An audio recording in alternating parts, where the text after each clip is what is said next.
Hello everyone, आप देख सकते हो मेरे सामने इस तरह की ग्रीन कलर की कैप है। तो आप देख सकते हो कि किस तरह की पैटर्न में बनी हुई है।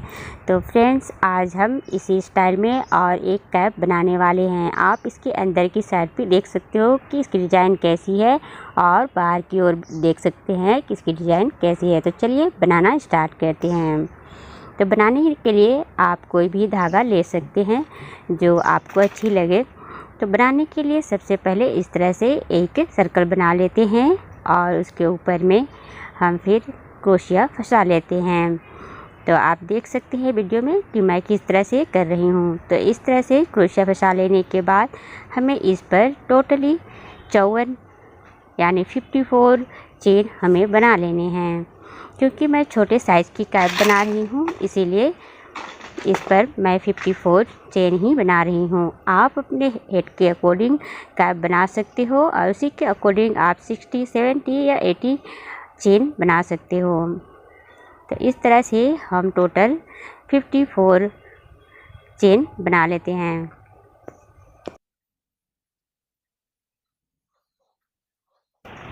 तो आप देख सकते हो कि हमारी चेन बन चुकी है। तो चेन बन जाने के बाद में हम इस फर्स्ट वाली चेन को छोड़कर सेकंड वाली चेन में डबल क्रोशिया करेंगे। आप वीडियो में देख सकते हैं कि हम सेकंड वाली चेन में डबल क्रोशिया कर रहे हैं। उसके बाद में हमें पूरे चेन में डबल क्रोशिया बना लेनी है। हम स्टार्टिंग में जो डबल क्रोशिया बना रहे हैं वो इस तरह की कैप की बॉर्डर के लिए बना रहे हैं। तो इस तरह हमें बॉर्डर के लिए पूरे चेन में डबल क्रोशिया कर लेनी है। सबसे फर्स्ट में हमें एक लाइन डबल क्रोशिया पूरा कर लेना है।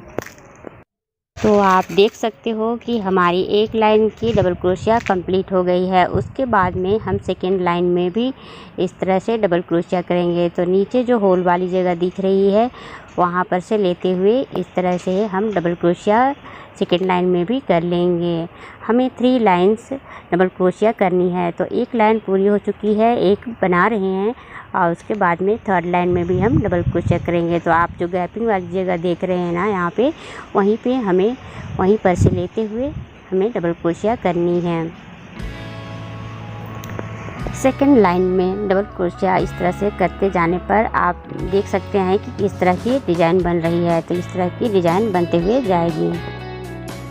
3 लाइन की हमारी डबल क्रोशिया कंप्लीट हो गई है। आप इससे पहले जो कैप बनी है उसमें आप बॉर्डर की डिज़ाइन देख सकते हैं कैसी लग रही है। तो हमें इसे और एक फोल्ड इस तरह से करना है, तो उसे हम अपोजिट साइड से बनाएंगे।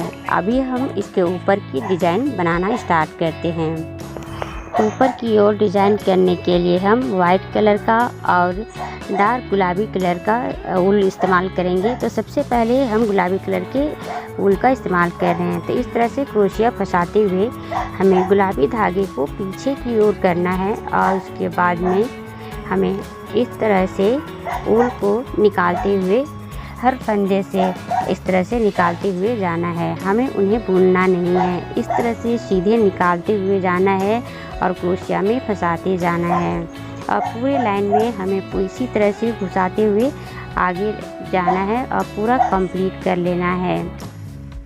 पूरा धागा इस तरह से कंप्लीट हो जाने के बाद में हम इसे 2-2 करके फंसाते हुए वापस पीछे की ओर आएंगे। आप वीडियो में देख सकते हैं कि मैं किस तरह से कर रही हूँ। तो इस तरह से करते हुए हमें पूरी लाइन को कंप्लीट कर लेना है। गुलाबी कलर कंप्लीट हो जाने के बाद में हम वाइट कलर से बनाना स्टार्ट करेंगे। तो आप देख सकते हैं कि वाइट कलर को हम किस तरह से घुसा रहे हैं। तो इस तरह से हमें हर होल से इस तरह से घुसाते हुए ऊन को बाहर निकालना है, लेकिन उन्हें बुनना नहीं है।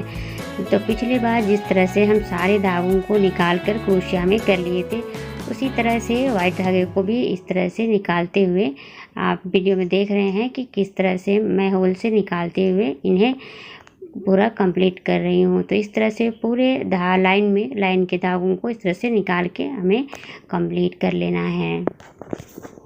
धागे को इस तरह से निकाल लेने के बाद में 2-2 करके फिर से हम वापस पूरे लाइन को कंप्लीट कर लेंगे। आप वीडियो में देख सकते हैं कि किस तरह से दो दो करके मैं घुसाते हुए जा रही हूँ और उन्हें कंप्लीट कर रही हूँ।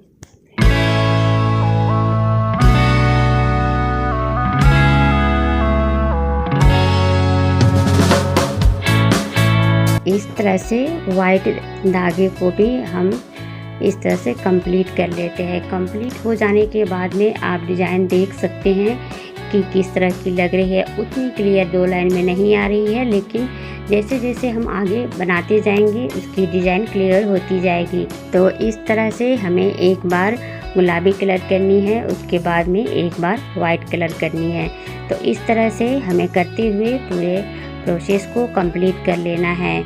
हमें इस तरह से हाफ कैप से थोड़ा सा ज़्यादा हमें इस तरह की डिज़ाइन बनाकर कंप्लीट कर लेनी है। तो आप देख सकते हो कि हाफ बन जाने के बाद इसकी डिज़ाइन कितनी क्लियरली पता चल रही है। आप देख सकते हैं कि किस तरह की इसकी डिज़ाइन लग रही है। तो हम इसे हाफ से थोड़ा सा ज़्यादा इस तरह की डिज़ाइन बना लेने के बाद में कैप का शेप देने के लिए इसे माइनस करते जाएंगे। माइनस करने से पहले सबसे पहले इस तरह से हमें धागे को क्रोशिया में एक लाइन निकाल के कंप्लीट कर लेनी है।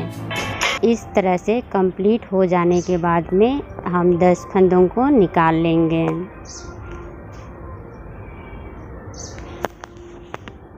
एक, 2, 3, 4, 5, 6, 7, 8, 9 एंड 10। इस तरह से 10 फंदों को निकाल लेने के बाद में जो 11वां 12वां फंदा है उसको एक साथ हम इस तरह से फंदों को निकाल लेंगे। आप देख सकते हैं। उसके बाद में फिर से 10 फंदों को इस तरह से करके हम निकालते जाएंगे। 10 फंदे इस तरह से निकाल लेने के बाद में हम फिर से 2 फंदों को एक साथ में निकाल लेंगे। आप वीडियो में देख सकते हैं। इस तरह से हम फंदों को एक साथ निकाल ले रहे हैं। उसके बाद में हम फिर से 10 फंदों को डबल करके निकाल लेंगे। इस तरह से 10 फंदों को इस तरह से निकाल लेने के बाद में फिर से हम 2 फंदों को एक साथ इस तरह से निकाल लेंगे। तो हमें एक लाइन में 4 जगह पर फंदों को एक साथ में निकालना है। तो इस तरह से करके हमें पूरे लाइन को कंप्लीट कर लेना है। ध्यान देना है, हमें एक लाइन में 4 जगह 3 फंदों को निकालना है। तो इस तरह निकाल के कंप्लीट कर लेना है। और इस तरह से हमारी एक लाइन में 4 फंदे माइनस हो जाएंगे। तो इसी तरह से हमें हर लाइन में 4-4 माइनस करते हुए जाना है और ऊपर की ओर कंप्लीट कर लेनी है। उसके बाद में जब हम नेक्स्ट कलर इस्तेमाल करेंगे उस टाइम पे जब हम धागा निकालेंगे तो धागा निकालते समय हमें ध्यान देना है कि जहाँ पर हम माइनस किए हैं वहाँ पर हमें छोड़ करके धागा निकालना है। आप वीडियो में देख सकते हैं कि जहाँ पे हम माइनस किए हुए हैं वहाँ पर हमें धागा नहीं निकालना है, उससे एक फंदा छोड़कर हमें धागा निकालना है। आप वीडियो में देख सकते हैं कि यहाँ पर मैंने 2 फंदों को एक किया है, इसीलिए यहाँ पर मैं उस फंदे को छोड़कर अगले वाले फंदे में डालकर धागा निकाल रही हूँ। अगर हम वहाँ से माइनस कर के पास में भी अगर हम धागा निकालेंगे तो वो माइनस नहीं होगी, इसीलिए हमें माइनस वाले जो धागा है वहाँ पर हमें धागा नहीं निकालना है। उसे छोड़कर उस फंदे को छोड़कर अगले वाले फंदे में धागा निकाल लेना है।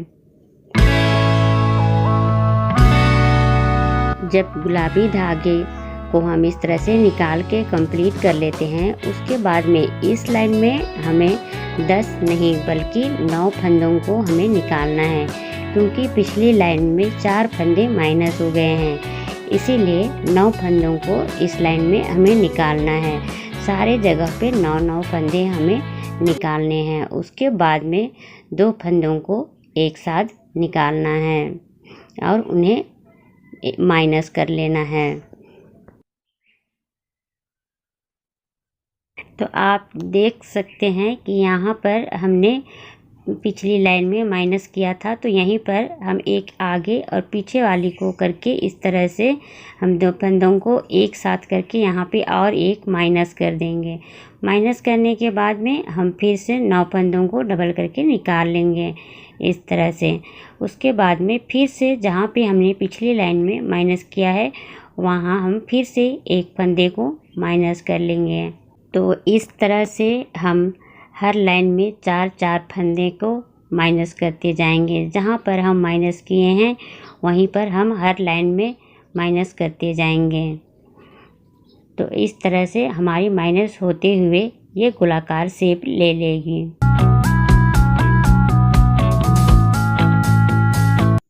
आप देख सकते हो कि इस तरह से हमने माइनस करके भी कंप्लीट कर लिया है। अब हम उसके नीचे के बॉर्डर को एक बार फिर से अपोजिट साइड से क्रोशिया निकालेंगे और उन्हें कंप्लीट कर लेंगे।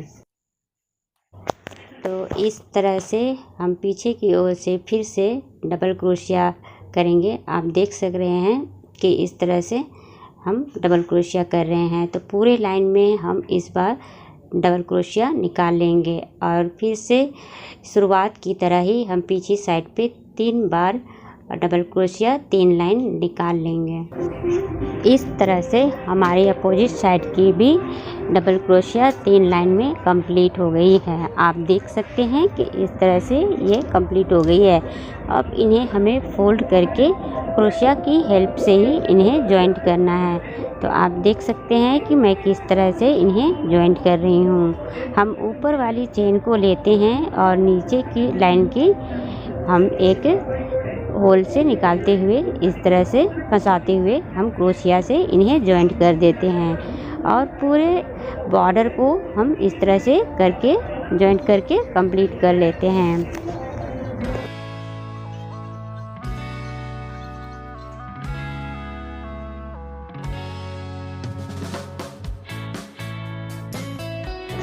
इस तरह से हमारी जो बॉर्डर है वो बनकर तैयार हो गई है। अब हम कैप को जॉइंट करेंगे। तो हम इन्हें क्रोशिया की हेल्प से ही जॉइंट करेंगे। तो नीचे की ओर हमें इस तरह से किनारे किनारे की चेन को पकड़नी है और इन्हें जॉइंट करनी है। तो ग्रीन वाले को हम ग्रीन धागे से ही जॉइंट करेंगे और ऊपर हम वाइट या गुलाबी कलर के धागे से जॉइंट करेंगे क्रोशिया की हेल्प से। इस तरह हम किनारे किनारे को पकड़ते हुए जाएंगे और क्रोशिया की हेल्प से इन्हें जॉइंट करते हुए जाएंगे। हम इसे सुई धागे की हेल्प से भी हम जॉइंट कर सकते हैं। ऊल को सुई में फंसाकर हम उन्हें जॉइंट कर सकते हैं, लेकिन मैं क्रोशिया से ही इन्हें जॉइंट कर रही हूँ। आप देख सकते हैं कि मैं किस तरह से इनको जॉइंट कर रही हूँ। तो इस तरह से हम जॉइंट करके कंप्लीट कर लेते हैं।